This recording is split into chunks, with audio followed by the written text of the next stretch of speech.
ನಮಸ್ಕಾರ ಗುರು. ಇವತ್ತಂತೂ ಗುರುವಾರ ಆಗಿರೋದ್ರಿಂದ ನಾನು ಗುರು ರಾಘವೇಂದ್ರ ಮಠಕ್ಕೆ ಹೋಗೋದ ಅಂತ ಸ್ಕೆಚ್ ಹಾಕಿದೆ. ಬಟ್ ಬೆಳಿಗ್ಗೆ ನಮ್ಮ ಹುಡುಗ ಫೋನ್ ಮಾಡಿದ.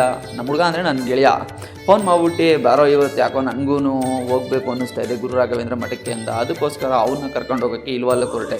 ಇಲ್ವಾಲಕ್ಕೆ ಹೋಯ್ತಿದಂಗೆ ಪಟ್ಟ ಅಂತ ಬಂದ್ಬಿಟ್ಟಾಕಂಡ್ರಿ ಮನೆಯಿಂದ ಜಗ. ನನಗಂತೂ ಸಿಕ್ಕಾಪಟ್ಟೆ ಖುಷಿ ಆಗೋಯ್ತು. ಅಲ್ಲಿಂದ ಅವನ್ನ ಕರ್ಕೊಂಡು ನಾನಂತೂ ಹೊಂಟಿದ್ದೆ ಗುರು ರಾಘವೇಂದ್ರ ಮಠಕ್ಕೆ. ನಾನಂತೂ ಸಿಕ್ಕಾಪಟ್ಟೆ ಸೂಪರಾಗಿ ಕಾಣ್ತಾ ಇದ್ದೆ. ಸೊ ಒಂದೆರಡು ಸಲ ಕ್ಯಾಮ್ರಾನ ತಿರುಗಿಸಿ ನೋಡಿದೆ. ಹಂಗೂ ಸಖತ್ತಾಗಿ ಕಾಣ್ತಾ ಇದ್ದೀನಿ.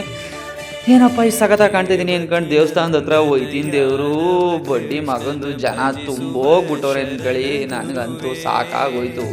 ನಾವು ಗೊತ್ತಲ್ಲ ಕೇಳಿ ನನ್ನ ಮಕ್ಕಳು ಕಣ್ರಿ ಕ್ಯೂನೆಲ್ಲ ಬಿಟ್ಬಿಟ್ಟು ಸೈಡಲ್ಲಿ ಕಾಲು ತೊಳೆಯೋರ ಥರ ಹೋಗಿ ಒಳಗಡೆ ಸೇರ್ಕೊಬಿಟ್ಟು ಅಂದ್ಕೊಳ್ಳಿ.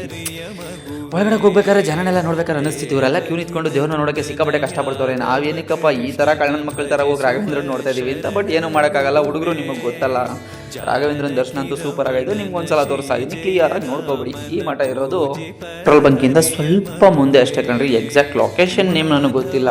ಅಂತೂ ಸೂಪರ್ ಆಗಾಯಿತು. ರಾಯರ ಮಠದಲ್ಲಿ ಒಂದು ರೌಂಡ್ ಹಾಕ್ಕೊಂಡು ಹಂಗೆ ನಮಗೆ ನೆಕ್ಸ್ಟ್ ನೆನಪಾಗಿದ್ದೆ ಪ್ರಸಾದ ಸಿಗುತ್ತೆ ಅಂತ. ಈ ಮಠದಲ್ಲಿ ಯಾವಾಗಲೂ ಪ್ರಸಾದ ಕೊಡ್ತಾ ಇರ್ತಾರೆ. ಸೊ ಪ್ರಸಾದ ತಿನ್ನಕ್ಕೆ ಹೋಗೋಣ ಅಂದ್ಕೊಂಡು ಹೋದರೆ ಅಪ್ಪ ದೇವ್ರೆ ಸಿಕ್ಕಾಬಿಟ್ಟೆ ಕ್ಯೂ ಕಣ್ರಿ. ನಾವಂತೂ ಇಲ್ಲೂ ಒಂದು ರೌಂಡ್ ಹಂಗೋ ಹಿಂಗೋ ಸುತ್ಕೊಂಡು ಹೊಂಟೋಗೋಣ ಅಂದ್ಕೊಂಡು ಬಟ್ ಆಗಲಿಲ್ಲ. ಎಲ್ಲಿರೋ ದೇವ್ರನ್ನೆಲ್ಲ ನೋಡಿಕೊಂಡು ನೆಕ್ಸ್ಟ್ ಅಲ್ಲಿ ಕೂಡ ಮಂಗಳಾರತಿನ ತೊಗೊಂಡು ಮುಂದೆ ನೋಡಿದ್ರೆ ಮಂತ್ರಾಕ್ಷತೆ ಮತ್ತು ತೀರ್ಥ ಮತ್ತು ಪ್ರಸಾದ ಎಲ್ಲ ಕೊಡ್ತಾಯಿದ್ರು. ಅಲ್ಲೆಲ್ಲ ವೀಡಿಯೋ ಮಾಡೋಕ್ಕಾಗಲ್ಲ. ಪ್ರಸಾದ ಇಸ್ಕೋಬೇಕಾದ್ರೆ ನಾವು ಸ್ವಲ್ಪ ಬಿಸಿಯಾಗಿಬಿಡ್ತೀವಿ ಸಿಕ್ಕಾಬಟ್ಟೆ.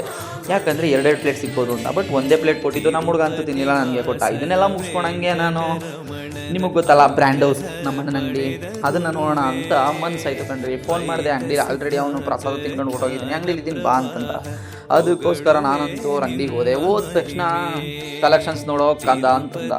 ಹೋಗ್ಲಿ ಬಿಡಪ್ಪ ಕಲೆಕ್ಷನ್ಸ್ ಏನು ನೋಡೋದು. ಮಿರರಲ್ಲಿ ನಾನೊಂದು ಸಲ ನೋಡ್ಕೊತೀನಿ ಅಂದ್ಕೊಂಡು ಮಿರರಲ್ಲಿ ನಾನು ನೋಡಿಕೊಂಡು ನಾಳೆ ಇರೋ ಫಂಕ್ಷನ್ಗೆ ಒಂದೆರಡು ಶರ್ಟ್ ಎತ್ಕೊಂಡು ಮನೆ ಕಡೆಗೆ ಹೊಂಟೆ. ಈ ಮನೆ ಕಡೆಗೆ ಹೋಗೋದ್ರ ಜೊತೆ ಇವತ್ತಿನ ಡೇನ ಸೂಪರ್ವಾಗಿ ಹೆಂಗೆ ಮಾಡ್ತಿದ್ದೀನಿ, ರಾಯರ ದರ್ಶನ ಮಾಡಿಕೊಂಡು ರಾಯರ ಮೇಲಿನ ಭಕ್ತಿಯಿಂದ